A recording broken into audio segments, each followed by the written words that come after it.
So next, this is tied similarly towards importing offline conversions because it's very much bidding based and can influence bidding. So this is value based bidding. So value based bidding is pretty much tells Google that every conversion that Google is tracking is not created equal. And I think this is a big mistake, especially when we take over accounts where we might see an account that has, let's say, 3 different conversion events. And let's say this is a lead generation client. Maybe they have a contact form submission, they have a phone call, and then maybe they just have a newsletter sign up.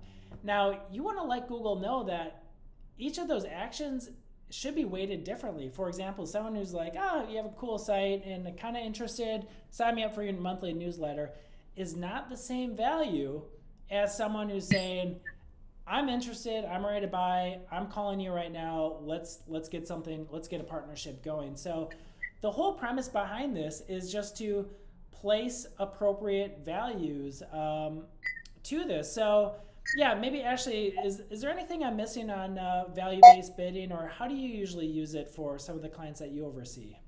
Yeah, that's a great question. So, yeah, no, I think you're spot on. Absolutely. But right, we want to make sure that Google knows what kind of leads we're looking for. So if we have a client where maybe they do really well with email leads and this isn't an option for them, but maybe we have a client where they're closing a much higher percentage of folks calling in on the phone. So in those scenarios, what we would do is we want to, like you kind of laid out in your example here, maybe put a call lead value valued at 150 versus a lead submittal at 50. What you'll do is you'll basically just in under conversions, you're going to assign values and you're going to keep them as secondary and you're going to get Google to learn. You're going to just keep it in a learning phase for a couple of weeks. At that point, once Google's had enough time to kind of calculate, like overall in the last couple of weeks, how many phone calls have we had, how many lead submittals, what we can then do is maybe select a campaign that we want to test this on. So traditionally, we're launching with max click bidding strategies or max conversion bidding strategy. Using value-based bidding, it's an entirely new bidding strategy. So where it's new, what I would suggest is taking one of your campaigns that's kind of middle of the road. I probably don't want to mess with our top performing campaign. If we've got a campaign that's doing super awesome, I don't know if it makes sense to really mess with that while we're testing things out, right? We don't want to truncate the leads, and we want to make sure that things are moving smoothly. So I would suggest taking a mid-performing campaign and applying an experiment where 50% of your budget is going to go towards whatever bidding strategy you currently have, probably a max conversion bidding strategy. The other 50% of the budget is going to go towards a value-based bidding strategy. There's a couple different options within value-based bidding strategy. You can apply a percentage. Typically, I recommend going in at like 150% to give Google some room to grow. But basically, the spend will go to the value-based and the max conversion. And this type of test takes longer than some of the other strategies you might need to kind of gather information. So what I mean by that is if you're doing a plus up campaign or offline conversion, you might know with plus up, you might know within 4 to 6 weeks, was it a success? With value-based bidding, you need to give the algorithm a bit more time because it was so focused heavily on max conversion for so long.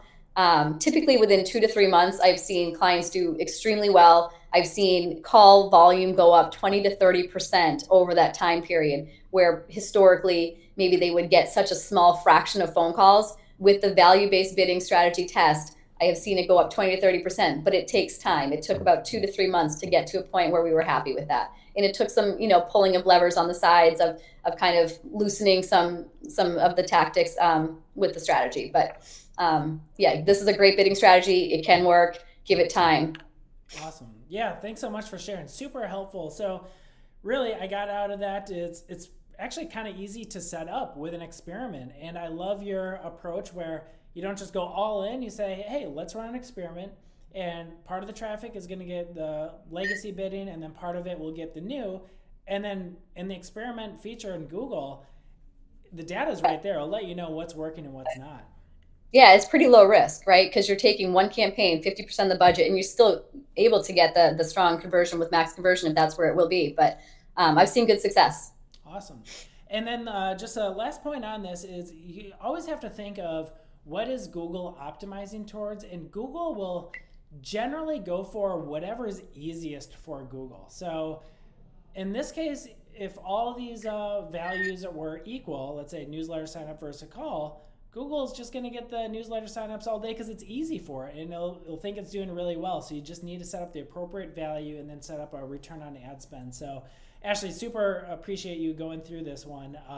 So anyone who is listening to this, value-based bidding, if you're not doing it, you should absolutely start to think about this and work with your agency partners. Obviously, if we're partnering together on this, we can help you determine what is that appropriate value. How much should you be valuing a newsletter sign up? It's not worth nothing, but it's not worth the same as a true lead. And how much should you be valuing a phone call or other lead types? And we can definitely have that conversation so that we're sending the right signals over to